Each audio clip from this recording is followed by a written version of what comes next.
Bienvenue dans cette 5e vidéo où on va s'attaquer au mobilier. Je te montre comment optimiser tes découpes et faire des économies. Comment faire des assemblages simples pour faire tes propres meubles. Tu trouveras à la fin de cette vidéo un aperçu global de notre fourgon avec le mobilier presque fini. On commence tout de suite, alors c'est parti. Salut et bienvenue sur Van Lifers. Moi c'est Alex et avec Julie, on a décidé de tout quitter pour aménager un van. J'ai décidé de te partager notre expérience afin que tu puisses à ton tour franchir le cap. Alors abonne-toi et profite.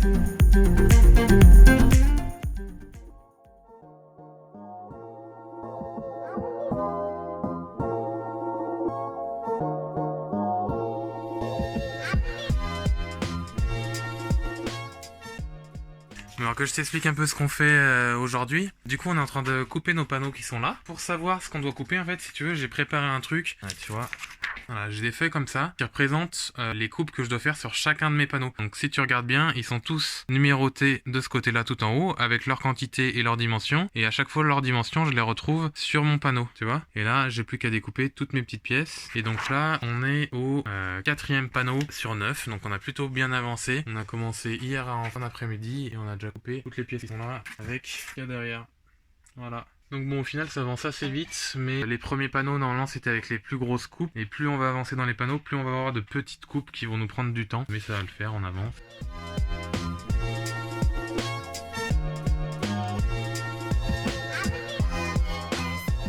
Bon alors je te montre un petit peu là, je vais m'apprêter à couper des planches, c'est la numéro 5.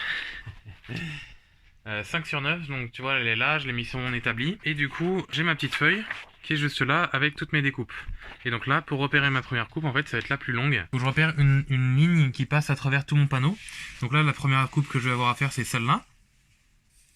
Parce qu'elle coupe mon panneau en deux de bout en bout. Parce que si je commence par celle-ci, il y a un moment où je vais mordre sur le panneau qui est là, donc ça va pas le faire. Donc je commence par là, après je fais ça, après celle-là, après je pourrais couper mes 3 panneaux là, et après j'aurai toutes ces petites pièces à couper une à une. Ok, allez, c'est parti, je te montre ça.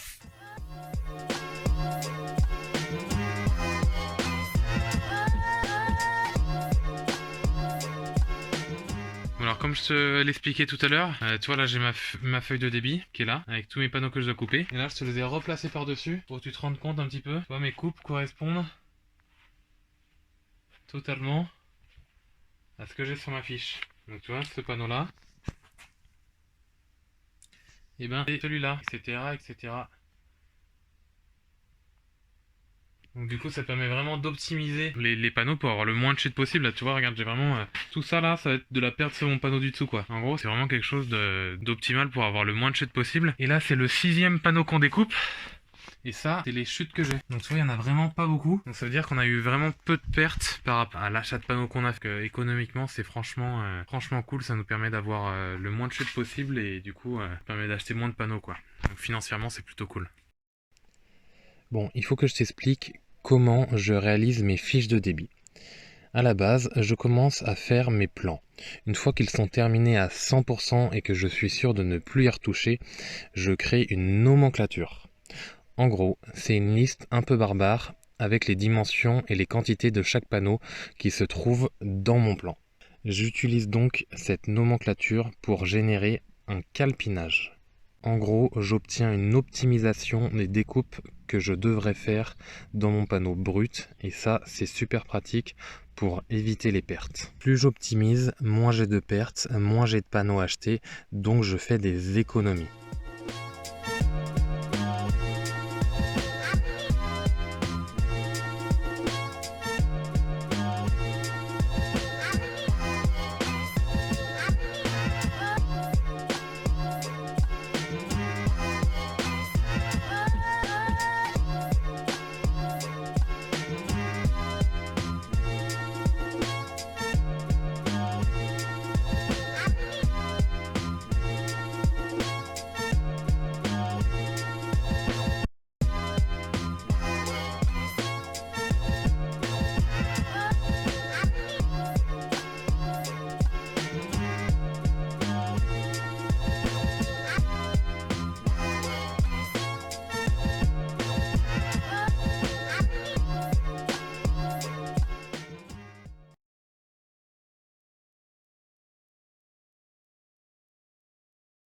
Donc voilà, je viens de terminer mon premier caisson. Alors ce caisson-là, c'est celui qui va se trouver sous le lit entre la douche et la cuisine. Donc là, il me reste que les tiroirs à monter, à installer, etc. Mais ça, je le ferai un peu plus tard. Là, je vais m'attaquer aux meubles de la cuisine. Pareil, je vais faire les tiroirs dans un second temps.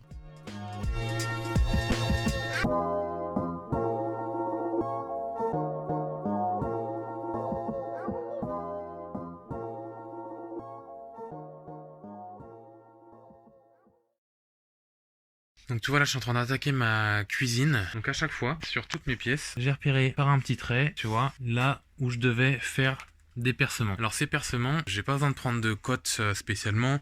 En fonction de la longueur et de la largeur de la pièce, je répartis si je mets 2-3 vis. Et j'utilise un petit outil, c'est ça, c'est un guide qui te permet de visser en biais. Alors de percer en biais. Alors que je t'explique, d'un côté j'ai une grosse mèche. Si tu regardes la mèche, elle a un petit embout et un gros embout et une butée d'arrêt.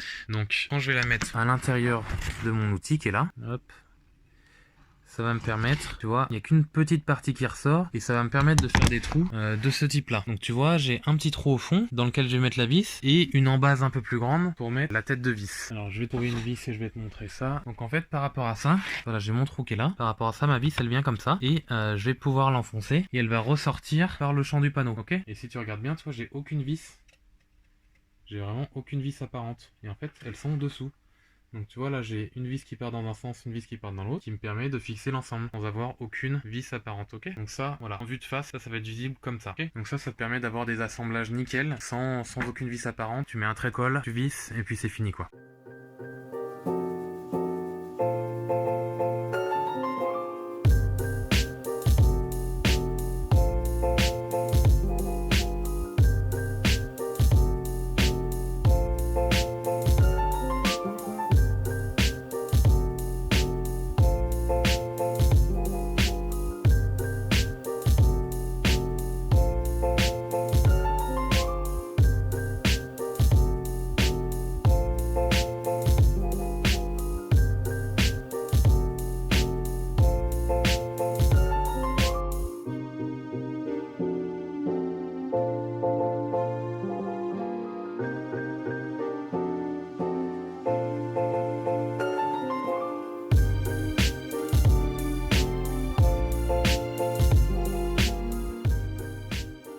Donc tu vois, ça y est, ma douche elle est finie. Enfin elle est finie. Le fond est fini du moins. Donc tu vois, elle est installée là. Donc là, j'ai ma petite plainte pour recevoir le bac à douche qui va aller là. Bon après il y aura un trou à faire au fond pour le passage des raisins.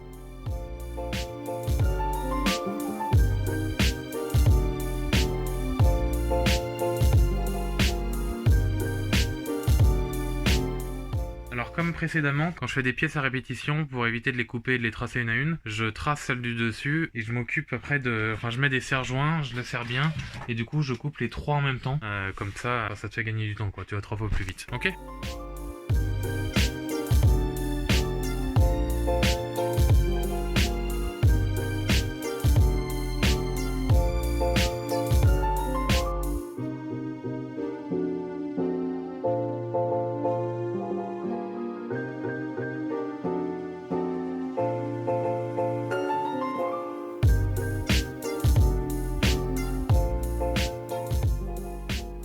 Je te montre un petit peu l'avancement parce que ça commence à prendre forme. Malgré tout on est assez content. Donc là tu vois, on rentre dans le véhicule. Là ça va être la banquette. Donc la batterie elle est pas à sa place.